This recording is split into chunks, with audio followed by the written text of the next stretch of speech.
400 ఎలా వస్తాయి?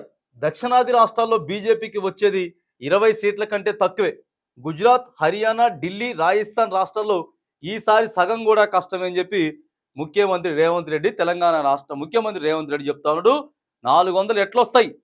పోయి పాకిస్తాన్లో కూడా పోటీ చేస్తే గానీ వస్తే రావచ్చు గాక 400 గానీ మన భారతదేశంలో మాత్రానికి 400 బీజేపీ పార్టీకి అసలు రానే రావని చెప్పి మరి ముఖ్యమంత్రి రేవంత్ రెడ్డి చెప్తా ఉన్నాడు. ఇక గుజరాత్ వాళ్ళకు పట్టున్న స్థానాలలోనే వాళ్ళకి ఎక్కువగా పట్టున్నటువంటి స్థానాల్లో కూడా సగం కంటే ఎక్కువ వచ్చే పరిస్థితి కూడా లేదు.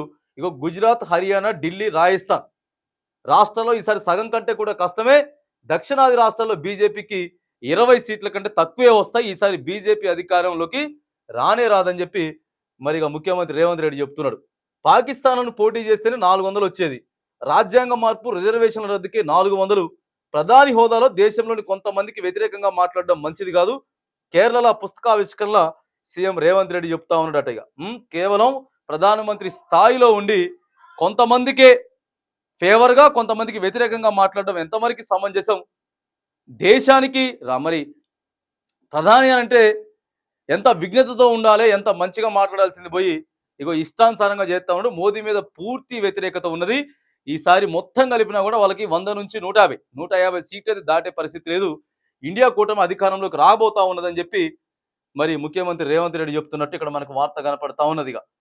లోక్సభ ఎన్నికల్లో ఇండియా కూటమికి దక్షిణాది రాష్ట్రాలు 100కు పైగా సీట్లు ఇవ్వనున్నాయి. దక్షిణాదిలో మొత్తం 121 సీట్లు ఉంటే కేరళ, తమిళనాడులో బీజేపీకి చోటే లేదు. ఏపీ, తెలంగాణ, కర్ణాటక రాష్ట్రాల్లో ఆ పార్టీకి వచ్చే సీట్లు 20 కంటే తక్కువే. గత ఎన్నికల్లో బీజేపీకి గుజరాత్, హర్యానా, ఢిల్లీ, రాజస్థాన్లో మొత్తం సీట్లు వచ్చినాయి. ఈసారి ఆయా రాష్ట్రాలలో సగం సీట్లు కూడా రావు. మరి ఆ పార్టీకి ఎన్నికల్లో 400 సీట్లు ఇంకెక్కడి నుంచి వస్తాయి అని సీఎం రేవంత్ రెడ్డి ప్రశ్నించారు. ఆ పార్టీ నేతలు కోరుకుంటున్నట్టు 400 సీట్లు కావాలంటే పాకిస్తాన్ ఎన్నికల్లో కూడా పోటీ చేయాలని చెప్పి ఎద్దేవా చేశారు. మోదీకి ప్రజలు 2 సార్లు అధికారం ఇస్తే ఆయన వారిని మోసం చేశారని దేశ ప్రజలంతా ఒకటై ఈ ఎన్నికల్లో బీజేపీని ఓడించి ఇండియా కూటమికి అధికారాన్ని చేపట్టబోతా ఉందని చెప్తా ఉన్నారు. ఎందుకంటే పోయినసారి ప్రధానంగా గుజరాత్, హర్యానా, ఢిల్లీ, రాజస్థాన్ ఎక్కువ సీట్లు ఆల్మోస్ట్ ఆల్ మొత్తం బీజేపీ కొట్టింది. కానీ ఈసారి సగం కంటే సగం కూడా సీట్లు కూడా రావు. క్లియర్గా మేము ఆ 4 రాష్ట్రాలలో ఇండియా కూటమి సర్వే చేయించింది.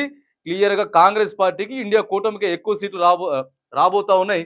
400 సీట్లు కాదు కదా, ఈసారి 150 సీట్లు కూడా బీజేపీకి వచ్చేటటువంటి పరిస్థితి లేదు. ఇప్పటికే 2 సార్లు అవకాశం ఇచ్చారు. ఇప్పటికీ 2 సార్లు నరేంద్ర మోదీకి అవకాశం ఇచ్చినా కూడా కేవలం కొంతమంది వ్యక్తుల కోసమే ఆయన పనిచేసిండు తప్పితే దేశ ప్రజల కోసం పనిచేయలేదు. కాబట్టి ఖచ్చితంగా జూన్ 4వ తారీఖు రాబోయేటటువంటి ఎన్నికలు చాలా డిఫరెంట్గా ఈసారి విచిత్రంగా చూడబోతా ఉన్నారు. ఖచ్చితంగా కూడా రిజల్ట్ అన్ని తారుమారయ్యి ఈసారి ఇండియా కూటమి అధికారంలోకి రాబోతా ఉందని చెప్పి నిన్న కేరళలో జరిగినటువంటి ఓ కార్యక్రమంలో ప్రెస్ మీట్ల తెలంగాణ రాష్ట్ర ముఖ్యమంత్రి రేవంత్ రెడ్డి మరి మాట్లాడడం మనం ఇక్కడ చూస్తూ ఉన్నాం.